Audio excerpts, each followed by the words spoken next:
تربي مجاري قوتو بيش بكين ربابري ساماني عجلان لوزارة چاندري و چافكانين آفيا هريما كردستان رئيسدار فراس صديق لكلمة كاك فراس بخيراتن سپاس با من دبونا و میوان هاجین دگوت بلا وزارت کشتوکالا بیت سرخط وچکریا وک وزارت بو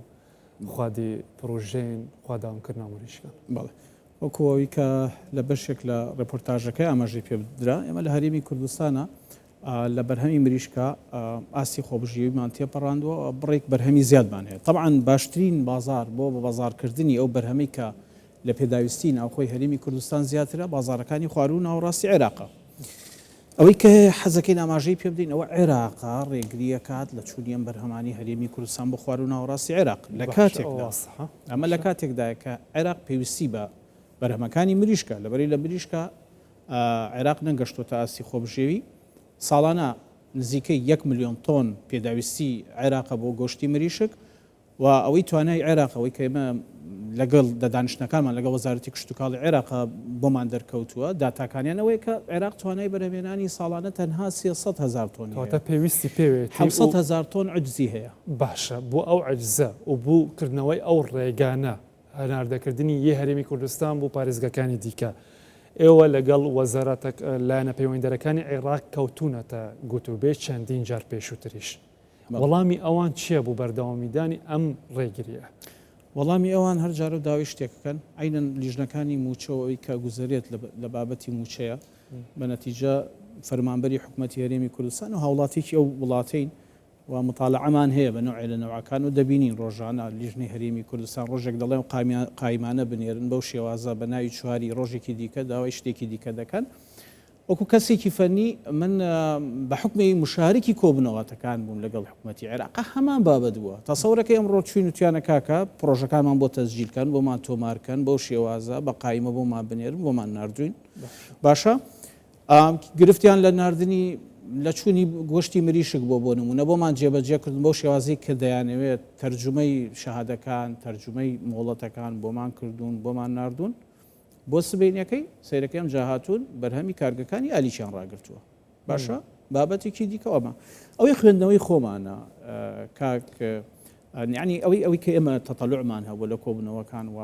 دواتر وەکو ئاماژەم پێدا هاوڵاتێکی کوردستانی و ئەحداسەکانە بینی ئەمە بەرنامەیە کە حکوومەتی عێراق دەوێت ئێستادافی بنیەی تحتی هەرێمی کوردستان داوە بکاتوە لە خاڵە بەهێزەکانی اقتصادی هەرێمی کوردستان کاک فیراس باسی کارگەکانی ئالیکت کرد ڕێگریان بوو بەرهەمەکانیان کردووە مەبەست بە ئەوە بمان ڕۆنتر بێتن دوای ئەوەی بەڵێ چۆنێکە بە ئەوە بمان ڕۆن بکەوە بێزەحمەت وەکو ئاماژەم پێدا جارێ لە جارەکان و ساڵی پار بوو بە تهدید گۆشتی مریشک منعکرابوو ئێمە بۆ ئەو کەیسە چوین لیژنەکانیان هاجەتیان بە کارگەکانی ئالیکیان کرد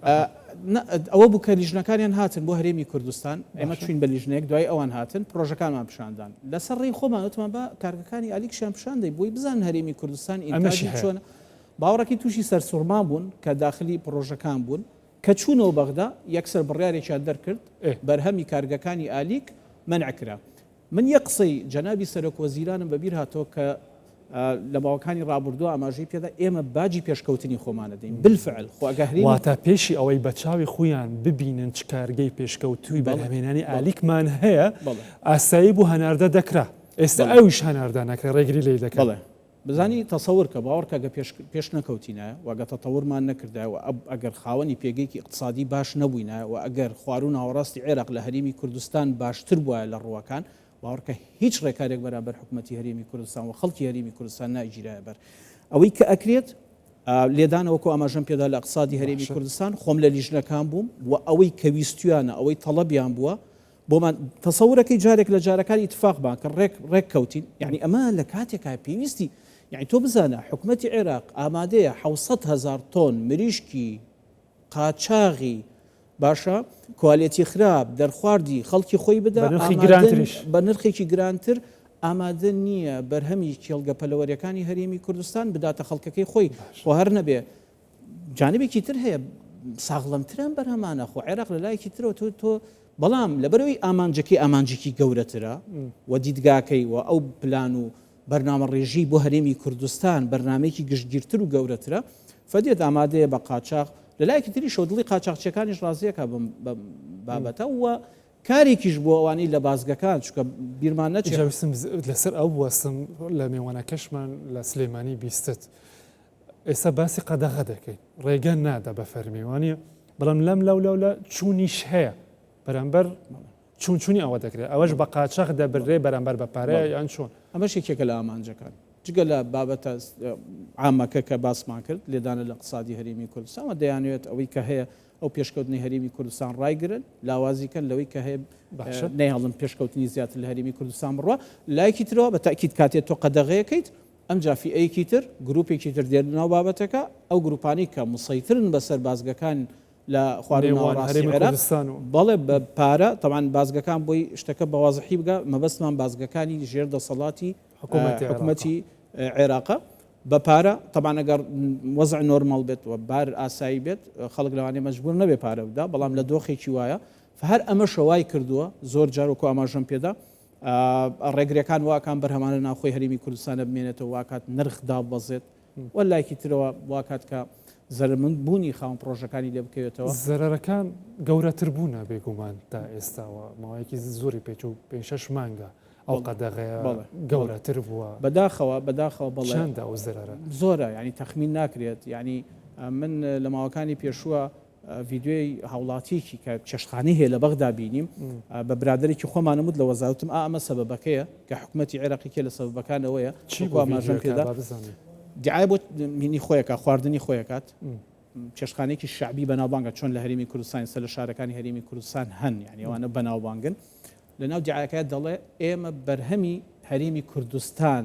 لە چێشخانەکەمان بەکارێنی مریشکی کڕیاری زیاتر ئەگەر ڕاستیش نەبێت ئەگەر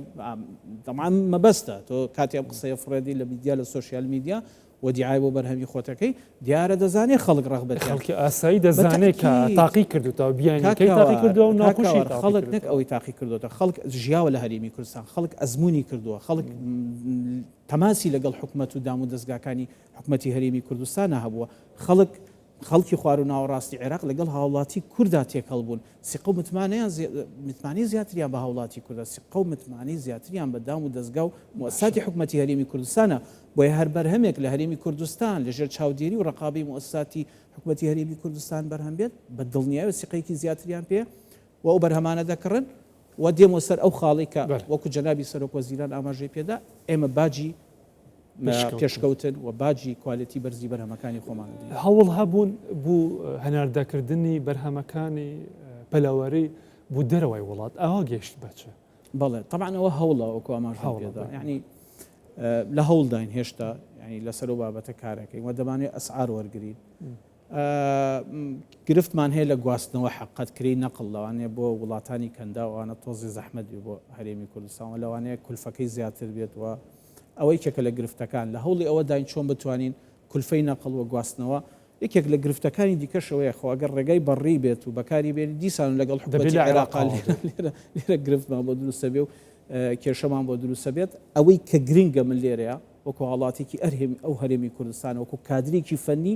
دوور لە هەندێک وەزعی سیاسیوانە ئەوەی بەچای خۆ دیومە ئەوە موچە لەوانێت تەحلیلات و تەفسیرات و خەڵکێک ڕۆژ تا ئێوارابینی بەناوی معارەزەوە قسە لەسەرم بابەتاکە من یەک پەیامم هەیە بۆوان بابێن پێشمان بڵێن چۆن بوونەتە زمان حاڵی حکوومەتی عێراق و دیفاع لە حکوومەتی عێراقکەن لێرە و لەوێ و بە زمانی کوردی بابێن بۆشمان ڕوونکەنەوە ئەی بەرهەمی جوتیارێک ئەی بەرهەمی فەلاحێکی هەرێمی کوردستان ئەی گەرمی جوتیارێک جوتیارێک ئەی بەرهەمی کێڵگەپەلەوەریکی هەرێمی کوردستان بۆچی ڕێگری لەکرێت بێن ئەو تەوزی حەشمان پێ بدەن بزانین سەبەبەکان چی و هۆکارەکان چین. سپاس کاک فیراس سدیق ڕێبەرێ سامانە ئاژەڵان لە وەزارەتە چاندنی و چاوکانیان ئاف و زەحمەت کێشەماندوونە من. سپاس بێ باش.